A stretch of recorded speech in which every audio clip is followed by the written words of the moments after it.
Hello दोस्तों, मैं प्रमोद एक बार फिर से आप सभी के आपकी अपनी अच्छी बात में हार्दिक स्वागत करता हूं। दोस्तों आज मैं फिर आप लोगों के लिए लेकर आया हूं एक बहुत ही अच्छी बात। दोस्तों कहीं नहीं जाएगा, बने रहेगा हमारे साथ। आपको आज की पूरी अच्छी बात देखनी है। आपने अभी तक हमारे YouTube चैनल अपनी शिक्षा को सब्सक्राइब नहीं किया तो प्लीज सब्सक्राइब कर देवें, ताकि आगे की अच्छी बात के वीडियोज के नोटिफिकेशन आपको मिलता रहे। दोस्तों बात करते हैं अच्छी बात की। जो मेरे साथी फर्स्ट टाइम अच्छी बात देख रहे हैं उन लोगों को मैं बता दूं कि अच्छी बात से तात्पर्य यहां पर यह है कि आपके और मेरे हमारे जीवन के अंदर जो भी घटनाएं घटित होती हैं, जो भी स्टोरीज हैं, अपन जो मोटिवेशनल या किसी भी प्रकार की स्टोरीज सुनते हैं, तो उनको सुनकर हमें ठहाका या अफसोस नहीं करना है। उससे अपन को कुछ सीखना है और दूसरे को सिखाने के लिए वो बातें बतानी है। दोस्तों इसी का नाम है अच्छी बात। अच्छी बात का सीधा सा तात्पर्य इतना ही है कि जो भी किसी के साथ अच्छा या बुरा घटित होता है उसको अपन को नजरअंदाज नहीं करना है। हमें अपने निजी जीवन के अंदर उससे कुछ सीखना है। दोस्तों कहानी है एक बेरोजगार दोस्त की। जी हां, बेरोजगार दोस्त की। भटक रहा था चारों तरफ, उसको कुछ दिखाई नहीं दे रहा था। तो कहानी अपन शुरू करते हैं इस तरह से। एक नदी के किनारे एक साधु बैठा था और हवन कुंड के अंदर हवन कर रहा था।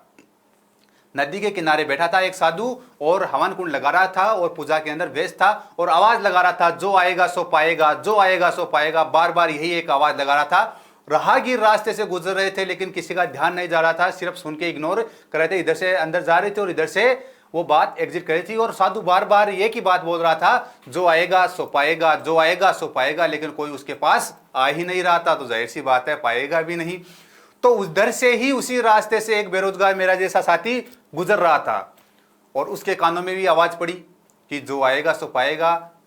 अब वो बात होती है ना, जैसे डूबते हुए को तिनके का सहारा। अब उसके पास जैसे बेरोजगार मेरे जैसा साथी बातें वो करने वाला, और उसको कोई ये कह दे कि जो आएगा सो पाएगा। मेरे जैसा था, चला गया उसके पास कि अरे वाह यार, डूब रहा तो था, तिनके का सहारा मिल गया, चलो साधु जी के पास भी चलते हैं, क्या क्या देंगे पता नहीं, चल तो लो। साधु जी के पास प्रणाम किया और बैठ गया। बोले बाबा जी आपकी आवाज सुन के मैं आ गया आपके पास, आप बोले जो आएगा सो पाएगा। तो बाबा जी से, साधु जी से उस बच्चे ने पूछ लिया कि साधु जी आप सबको बोल रहे हो, हजारों लोग यहाँ से गुजर रहे हैं, कोई आपके पास आ ही नहीं रहा। तो बोले बच्चे सबके पास शायद हो सकता है उनको किसी को कुछ जरूरत ही नहीं थी तब नहीं आए, सब कुछ है उनके पास, तेरे पास शायद कुछ नहीं है, वो लेने के लिए तू आया है। बोले हाँ बाबा जी क्या चाहिए। बोले वैसे तो मैं हूं बेरोजगार, लेकिन मुझे जैसे अब ऐसा ऑप्शन आता है तो अपन अपने भी भाव बढ़ जाते हैं। होता होगा आप लोगों के साथ भी, कोई आपको बोले कि क्या चाहिए, अगर आपको 10 रुपए की जरूरत है तो आप 1000 की डिमांड करने लग जाते हो। तो वही उसके साथ हुआ। बेरोजगार था, नौकरी बजाओ, उसने मांग लिया मुझे हीरो की खान का मालिक बनना है। साधु भी बड़ा अफसोस हुआ, बोले यार हीरो की खान का मालिक बन रहा है और इधर घूम रहा है, क्या यार मजाक है। आपने आज तक हीरो की खान का मालिक बनने के लिए किया भी क्या है कि हीरो की खान के मालिक बन जाओ आप। टारगेट अपना बड़ा है, लेकिन उस टारगेट को पाने के लिए आपने कर्म क्या किया है। कर्म करना भी जरूरी है कि आपने हीरो की खान मालिक तो बनना है, लेकिन हीरो की खान की मालिक बनने के लिए आपको इन्हें क्या क्या प्रयास किए हैं वो भी जरूरी है। तो बच्चे से पूछ लिया। बोले बाबा जी मैंने तो कुछ नहीं किया, मैंने सोचा कि आप सब कुछ दे रहे हो, क्यों ना हीरो की खान का मालिक ही मांग लूँ आपसे, बना तो दो ही गए। तो बोले बेटे हीरो की खान का मालिक है, नहीं तुझे जो चाहिए वो बना दूंगा, लेकिन करना वही पड़ेगा जो मैं कहूंगा। तो ठीक है कोई दिक्कत नहीं है, मेरे पास 2 ऐसी चीजें हैं, वो आज मैं आपको दे देता हूं। और बच्चे खुश हुआ, बोले चलो ठीक है दे तो रहे हैं। मुट्ठी अपना जो हाथ निकालो, तो बच्चे ने इस तरह से हाथ निकाला और साधु जी ने अपने हाथ से इस तरह से उसको कुछ दिया और बोले कि बेटा हाथ यानी अपना पंजा बंद कर ले। तो बोले बेटा इसके अंदर दे रहा हूं सबसे अनमोल चीज, समय। जी हाँ, इस पृथ्वी की सबसे बड़ी शायद करती है समय। समय अनमोल है, तभी तो कहा है समय अनमोल है। समय का कोई भरोसा नहीं है, सीखने की कोई सीमा नहीं है या कोई उम्र नहीं है। तो समय के इर्द गिर्द ही चारों तरफ ये सब कुछ घूमती है। तो बेटा मैं तेरे को दे रहा हूं समय, इस मुट्ठी के अंदर आपके समय दे दिया है कि आपको समय, अपना जो समय है वो अपने टारगेट के अनुरूप ही खर्च करना है।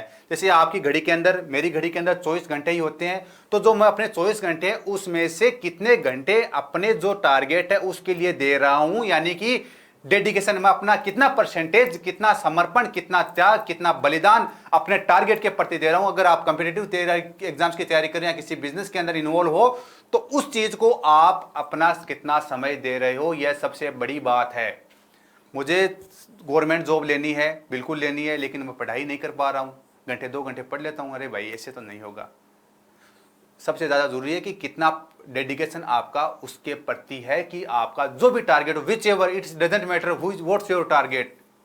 मैटर ये नहीं करता कि आपका टारगेट क्या है, मैटर ये करता है कि आपने जो टारगेट बनाई है, अपनी जो सीमा लांछन बनाई है, कि आपने अपने जो टारगेट है उसको लांघने के लिए आपने कितना टाइम दिया है उस चीज को, कितना डेडिकेशन दिया, कितना समर्पण दिया, ये मैटर करता है। तो बेटा मैं एक चीज दे रहा हूं तेरे को, समय, कि अपने समय को अपने टारगेट के अनुरूप खर्च करना है। दूसरा हाथ निकाल, तो दूसरा हाथ निकाला और साधु जी ने दूसरा हाथ के अंदर रख दिया और मुट्ठी बंद करवा दी। बोले बेटा इसके अंदर दूसरी चीज दे रहा हूं दुनिया की, धैर्य।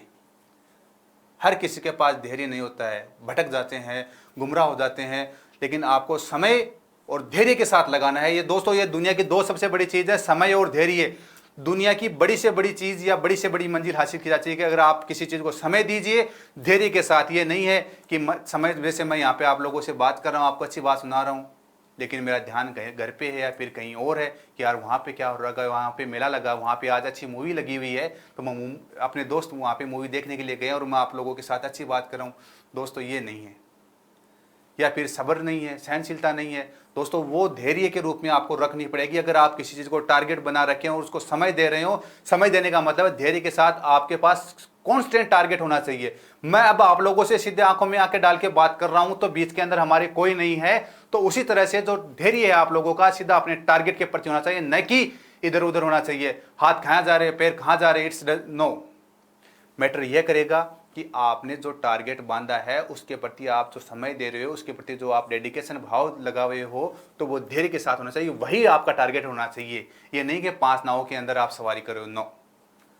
तो बच्चे को यही बोला कि एक तो दे दिया मैंने तेरे को समय, दूसरा दे दिया तेरे को धैर्य। अब बच्चा वहां से उठकर चला जाता है और एक हीरो की खान के अंदर जाके नौकरी करने लग जाता है। दोस्तों सेठ तो नहीं बना जा सकता जाते ही, लेकिन नौकरी अपन कर सकते हैं। हीरो की खान के अंदर नौकरी करने लगा। आपको अगर कॉम्पिटिटिव एग्जाम्स के अंदर जो लेनी है तो आपको किताबें तो आपको खरीदनी पड़ेगी, ट्यूशन से आपको लेने पड़ेंगे, या फिर आपको उसके रिलेटेड जानकारियाँ आपको कलेक्ट करनी पड़ेगी।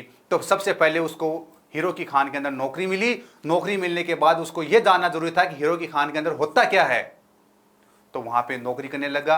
नौकरी की जाहिर सी बात है, नौकरी करने उसके बारे में उसको हीरो की खान के बारे में कुछ पता ही नहीं है। हीरे कहाँ से निकलते हैं, कैसे बनते हैं, क्या प्रोसेस है, किस तरह से मार्केट में रहते हैं, क्या उसकी प्राइसेस रहती है, किस तरह से उसका प्राइस डिस्ट्रिक्शन होता है, तो ये सब चीजें उनको पता तो होनी चाहिए। तो इस दिन का पता करने के लिए वो वहां पे चला गया, नौकरी की, उसके बारे में। अब उसको बात आई कि समय देना पड़ेगा, नौकरी के अंदर टाइम देना। ये नहीं है धैर्य के साथ नौकरी करनी पड़ेगी भाई, कुछ सीखना है तेरे को। ऐसा नहीं है कि दूसरे दिन ही मैं मालिक बन जाऊं, तो वहां पे काम आता है अपना धैर्य। अगर आप किसी एग्जाम की तैयारी कर रहे हो तो आपको फर्स्ट डे से पढ़ाई करनी होगी। ये नहीं है कि एग्जाम तुरंत आ जाए, आपको धैर्य रखना होगा उस चीज के लिए। और वही धैर्य उस बालक ने रखा, नौकरी की विथ डेडिकेशन, ईमानदारी के साथ, कि मुझे वहां तक पहुंचना, लेकिन धैर्य के साथ पहुंचना, टाइम देना इस चीज को। और वो एक एक चीज बारीकी को सीखता गया और उसके बाद छोटे से उसने बिजनेस शुरू किया और हीरो की खान का मालिक बन गया। जी हाँ, नौकरी करता हुआ आदमी हीरो की खान का मालिक बन गया। और वो उसी साधु के पास वापस आता है घूम फिर के, उसको प्रणाम, बाबा जी को प्रणाम किया, बाबा जी आपके दी हुई 2 अनमोल चीजों से मैं आज हीरो की खान का मालिक बन गया। तो पूछा कि बेटा कैसे हुआ, तो बोले मैंने नौकरी की, उसको समय दिया, विथ धैर्य, डेडिकेशन, धैर्य बनाए रखा कि हाँ मैं मालिक बनूंगा, और मेहनत की और मालिक बन गया। दोस्तों वही चीज आपके साथ होने वाली है। आप कोई भी टारगेट रखिए, आपको गवर्नमेंट जो भी क्या, आप जो भी बिजनेस का रिलेटेड या किसी भी टारगेट रखिए, उसको समय दीजिए धैर्य के साथ। हाँ भाई होगा होगा होगा, ऐसा नहीं कि हथेली पे सरसों उगा लो, नहीं, कभी आज तक उगी भी नहीं है। उसका पूरा प्रोसीजर है, ऋतु आनी चाहिए, यानी एग्जाम आनी चाहिए। आप अगर कम्पिटिटिव एग्जाम्स की तैयारी करें तो भर्ती वैकेंसी होनी चाहिए। उसके बाद बाकायदा उसके अंदर बीज बोना होगा, धरती के अंदर पानी डालना होगा, वो टाइम लगेगा। उसकी जैसे लिमिट है 70 दिन की, तो 70 दिन तो आपको निकालने पड़ेंगे ना। तो 70वें दिन आप उस सरसों को काटोगे, तो उसी तरह से आपका जो टारगेट है वो ऐसे ही बनने वाला है। दोस्तों ये है आज की अपनी जो अच्छी बात। आपने अभी तक वीडियो लाइक नहीं किया तो प्लीज़ लाइक कीजिएगा, चैनल को सब्सक्राइब नहीं किया तो प्लीज़ सब्सक्राइब कर दीजिए अपनी बात को, अपनी शिक्षा को, ताकि आगे की वीडियोज़ की नोटिफिकेशन मिल जाए। दोस्तों ये अच्छी बात इसलिए बताना ज़रूरी है कि आप अपने टारगेट से भटको नहीं। आपको समय देना होगा किसी भी चीज़ के लिए, धैर्य के साथ देना होगा। अगर आपके अंदर धैर्य नहीं है, समय दे रहे हो, तो क्या मतलब है? आप खुद ही कॉन्स्टेंट नहीं हो, आपकी खुद की स्थिरता नहीं है, तो वो धैर्य किस काम का? समय दीजिए धैर्य के साथ और अपने जो टारगेट्स है वो डिसाइड कीजिए कि आपने जो टारगेट डिसाइड किए हैं उसके लिए आपको क्या क्या चीज़ चाहिए, वो सब कलेक्ट कीजिए, अच्छे मार्गदर्शन में रहिए, तब जाके आपको जो श्योरिटी होगी सिलेक्शन की या फिर कोई भी टारगेट अचीव करने की, आपकी मंजिल की, वो आपके पास होगी। तभी तो कहा है मेहनत कीजिए, मंजिल आपके कदमों में होगी। तो वो कदमों में मंजिल इसी तरह आएगी, समय के साथ धैर्यमान बने रहें और अपने टारगेट के प्रति अपना 100% डेडिकेशन विथ ऑनेस्ट, क्योंकि आपको कोई देखने वाला नहीं है, आपको सिर्फ आप देख सकते हो। मेरे को सिर्फ मैं देख सकता हूँ, दूसरा बंदा मेरे को नहीं देख सकता, तो मुझे तो पता होना चाहिए मैं कहाँ चल रहा हूँ यार। दोस्तों ये है अपनी अच्छी बात। कल फिर मिलेंगे नई किसी अच्छी बात के साथ। अगर आपके साथ भी ऐसी कुछ घटनाएं घटित हुई हैं जिनसे आप प्रभावित होकर बहुत अच्छा टारगेट अचीव किया है, तो आप हमें कमेंट करके जरूर बताइएगा, ताकि आपकी कहानी अपने अच्छे दोस्तों के साथ अच्छी बात के रूप में कर सकें। थैंक यू, जय हिंद, जय भारत, फिर मिलेंगे।